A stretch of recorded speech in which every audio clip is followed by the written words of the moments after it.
Assalamualaikum warahmatullahi wabarakatuh. Perkenalkan, kami di sini dari kelompok 4. Saya bernama Sri Rahayu, lalu rekan saya Aisyah Anini, dan rekan saya yang satunya lagi Lisa Amelia. Jadi di sini kelompok kami melakukan proyek analisis yang berjudul Pendidikan Karakter di Sekolah. Sungguh-sungguh membentuk karakter atau hanya sekedar formalitas? Baik, jika kita melihat potret-potret di sekolah di Indonesia saat ini, hampir tidak ada sekolah yang tidak mengklaim dirinya menerapkan pendidikan karakter. Setiap pagi pasti kita melihat siswa berbaris rapi, menyanyikan lagu wajib, membaca doa bersama, hingga mematuhi buku tata tertib yang tebal. Namun, di sisi lain, jika kita membuka portal berita atau media sosial, kita disuguhi kenyataan yang ironis dan menyayat hati, seperti kasus perundungan atau bullying yang bahkan memakan korban fisik.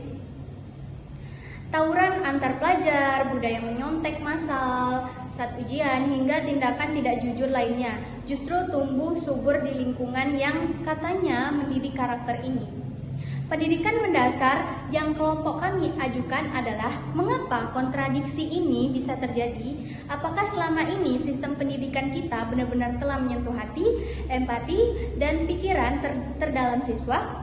Ataukah semua program karakter yang melelahkan itu sebetulnya hanyalah rutinitas seremonial demi memenuhi lembar penilaian akreditasi sekolah dan menggugurkan kewajiban kurikulum?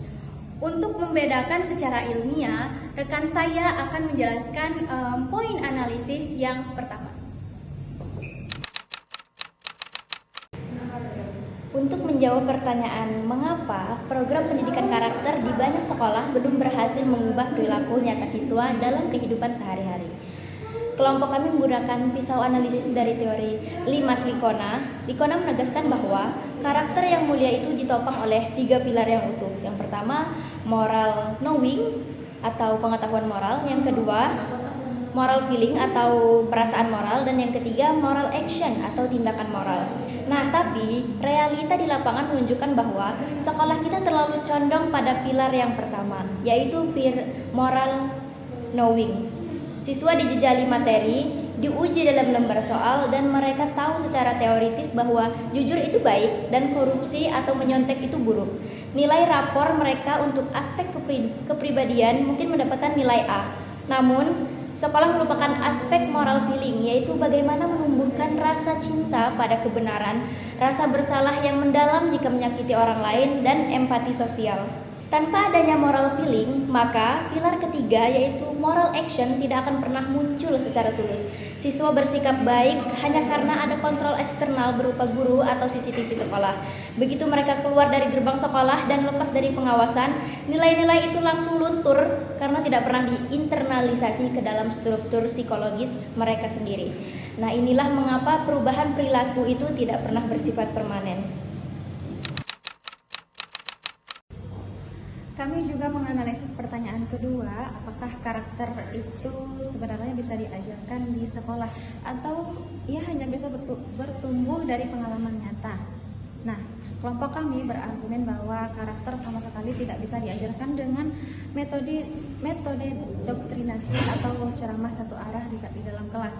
Merujuk pada teori perkembangan moral dari Lawrence Kohlberg, anak-anak usia sekolah seringkali terjebak pada tingkat moralitas pre-konvensional and konvensional, di mana ukuran benar atau salah didasarkan pada takut dihukum atau ingin dipuji.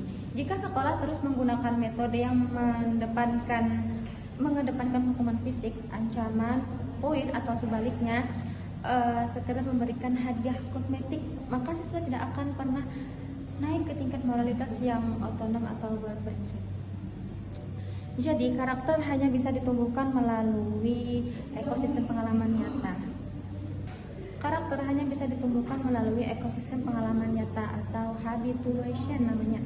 Artinya, sekolah harus menjadi replika masyarakat yang sehat. Nilai